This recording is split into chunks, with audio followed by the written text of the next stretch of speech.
Have you ever seen sleeves more hard to believe and beautiful and amazing and wondrous and illustrious?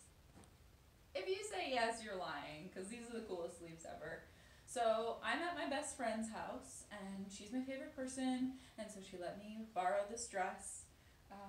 It's apparently a very fancy Jaja so-and-so person. Who's the person again? Miss Elite. Miss Elite. And I do feel that way in it. I feel like an elite Renaissance fair participant. It just makes me feel like a goddess, so that's why I chose it. I brought my fancy fan to fan my goddess locks. Oh, if I had a really big fan going, it would be, I mean, your jaw would be on the floor. My best friend's dad painted this and this, so it also felt very of the goddess essence and cool, and genuinely I wish I could just do this for the whole video because it just feels right. But I'm also going to give you the poetry for the night, of course. So it's twofold. I told you the other day that I started writing this and it was just such an epic undertaking. I couldn't finish it. The poem I wrote, well, finished today and started about a week ago, is a follow-up on a dream that my friend Eddie had. And Eddie is off teaching levitation to angels. He's not on this earth plane anymore. He is certainly one of the most powerful souls I ever encountered. And I did a whole poem about Eddie. I believe it's called His Eyes Were a Prize, because the famous story goes, my friends who are in many famous bands now, but were in little small time bands back in the day, performed a show in Fort Collins on Valentine's, and we did this really hilarious competition that was like, hold this sex position for 35 seconds, and it would be like a crazy one, all different competitive things. And the prize, one of the prizes, was getting to gaze into Eddie's eyes for 8 minutes, because that's how incredible they are. Yeah, so just to look into them was a gift. And I can attest to that because I got free sessions. I didn't have to compete to feel that essence and healing. So this was just talking to Eddie one day. He had this dream and shared it with me. And I, of course, as I do with my most potently amazing friends, I scribble the whole time they're talking to me, and they don't know that I'm creating this immense poetry out of their words until I tell them that I have done so and make a whole creation out of it. So I'll read you the dream first, and then I created a poem based on that dream. So here it is. An order of love priestesses. They were naked as often as possible, sort of prostitutes, but rather healers of love, masters, artists of lovemaking. They loved so much and loved each other. One of these beautiful free women had fallen in love with a prince. He was the epitome of masculinity, sort of like Jack. He was so present and so comfortable inside himself, such a pure soul. She married him and was in this castle, this big castle, with her new baby. She was bathed, rubbed in milk, waited on hand and foot, surrounded by flowers, picked by hand daily, but was alone with this infant. She realized how deeply alone she really was. There she sat, wailing, missing her prince, but missing her old life more, her sisterhood. Now she was trapped by a world of restrictions and limitations and rules. She was so beautiful. Oh my God. Botticelli curls, golden, golden curls. She had a nose very much like your nose, Teal. She was crying and completely out of place, longing for her husband. But he wasn't there, so it was like he didn't exist. He was irrelevant to her happiness in this way. Then she just lost it. A bursting of energy. She wanted to reach out to everyone around her, but they were just restricted in these restricting corsets and dead restrictive religions. It sort of ended for a moment there. It got fuzzy here, but she ran into the field, and there were her sisters, waiting for her, naked in the wheat. And they did this beautiful moon ritual, and were just, elated. And that was kind of it. Just simple. Just making love and God. So beautiful. I didn't really expect how much that was going to make me miss him.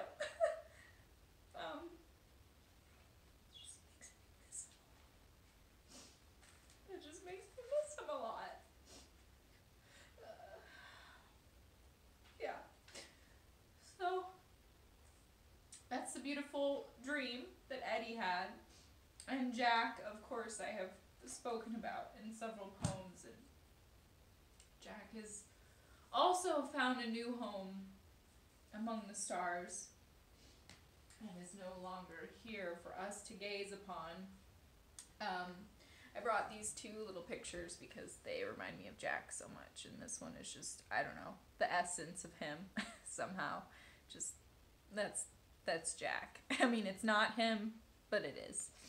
And then I mention a lot about blue jays in the poem because I called Jack Blue Jay.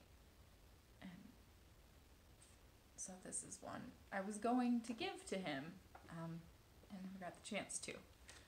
So give your gifts when you think of it. You may not have another chance. Sorry, I was very caught off guard by that. You can mourn and mourn and mourn over and over for someone, and the pain is still there. But I heard recently, and I've heard this saying again, like, sorrow, sadness, pain, longing, mourning is really just ungiven love. It's the love that you didn't get to give. I like explaining it that way. So, in front of this beautiful painting, in this beautiful, beautiful, beautiful dress, I shall now give you the rest, which is the poem portion based on this lovely dream. So it's called An Order of Love Priestesses. So it's my imaginings of what this order of love priestesses that Eddie dreamed of, what they did for the rest of their time and their days as they roamed the earth and the heavens. An order of love priestesses. The wise one in crimson made all the difficult decisions. The gentle one in white stayed up all night trying to make things right for everyone. The enigmatic emerald priestess hung her cloaks every which way and all over the place, leaving remembrances of her ethereal face. She ran off for the countess and was replaced hastily by a dainty yet carnivorous priestess in hunter green. She was the queen of making folks scream for varied reasons. The part fairy lady in gold carried many responsibilities, including the shifting of the seasons. She methodically whistled and cooed hypnotically whenever it was pleasing to. Her long list of to-dos moved her about as though floating. She'd never go gloating about it, but she was chosen carefully as the bearer of bestowing mortal gifts. It wasn't just any priestess selected to lift such veils. A curvaceous figure regaled in long, tail-like plumes of maroon made earth types swoon when caught off guard by the silver of the moon, with whom a priestess most fair was tasked to check in on and help to begin eclipses with the slip of her pointer finger and wrist, so long as she held her head just so.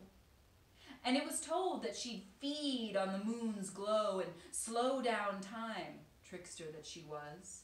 She rubbed corners of the moon like the edges of water glasses to make them sing.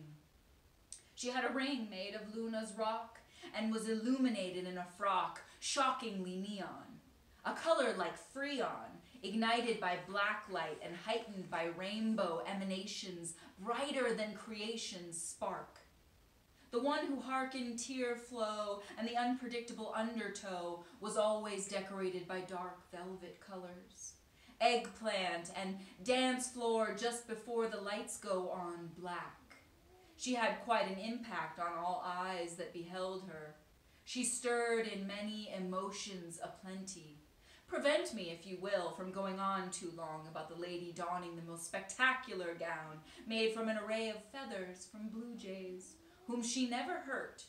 The epic plumage was all given to her as homage, one by one, as she would run, filling the hillsides with song.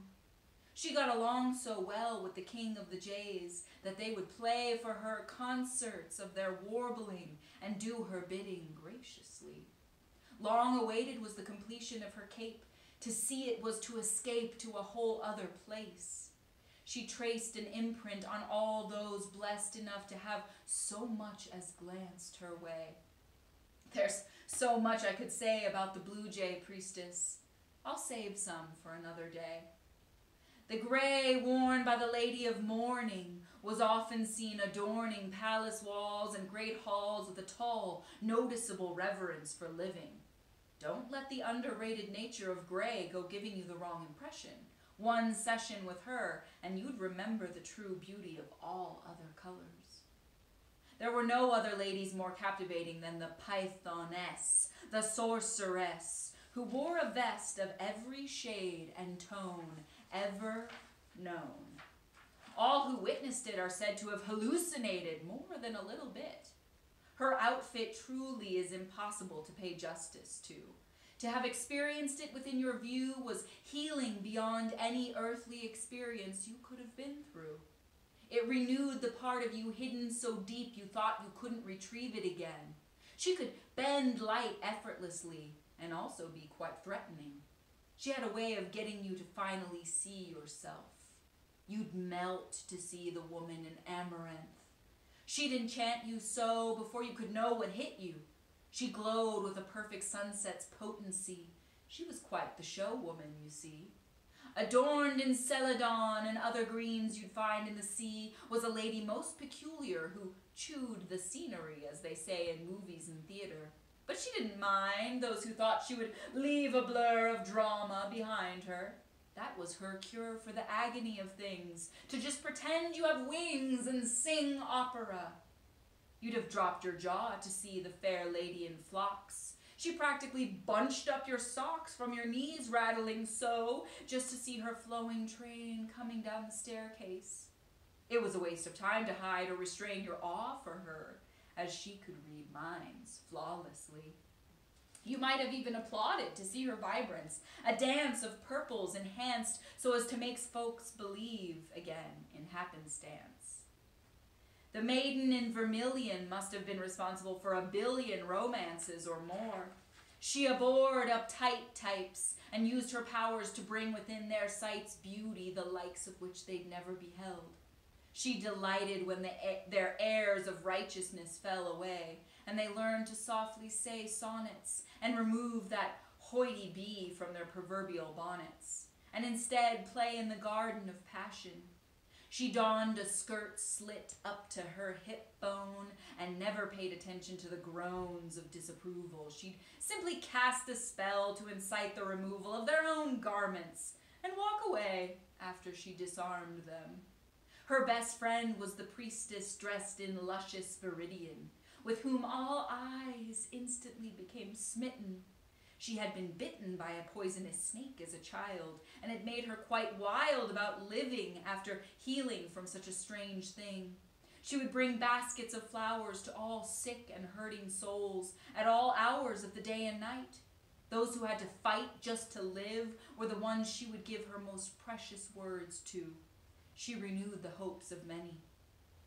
The beauty who twirled in a layered gown the shiny copper of a new penny could make any loafing lazabout dance and shout with restored enthusiasm.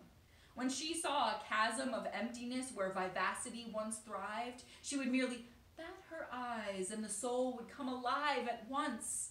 The priestess of the hunt was draped in a luxuriant cape of pine and juniper shades, which stirred the imagination of those she passed for the rest of their days. She had a way of inspiring an inner warmth to grow, and she stowed memories away in tree hollows as a squirrel would with nuts. She also had a skill for pulling mortals out of mental ruts. The maiden laden with the intense task of secret keeping would strut, seeking all things tense and hush-hush, rushing about in cobalt blue. She knew who was at fault for things, even when they lied, and anyone close by would be mesmerized by her fluid strides. These ladies were the world's greatest lovers, but never brides. They would change lives, then hide in their fortress of their sacred order. Some say you can still feel their power in the scraps of mortar and marble left behind. To find even a speck of it is to marvel at what once was possible. These women were unstoppable, unsurpassable, and above all, full of divinity. Their echoes ring and reverberate infinitely through time and space. So yeah, there's just a little taste of the Order of Love Priestesses. I had a lot of fun imagining that one and looking up interesting names for color, which I am one, a teal as I am. So I love the span, the spectrum, the Pantone library, if you will. And I did. So thank you for joining me. Show the Christmas tree. It's beautiful. It's getting beautiful up in here. We're making things beautiful. And if you heard a strange whirring sound, well, that was Hammy. He was snoring a lot. He doesn't really understand poetry, but he loves me, so it's fine. So thanks, friends and poetry listeners and lovers of mine. I mean, poetry lovers, whatever. Maybe you were once. I don't know. Who's watching?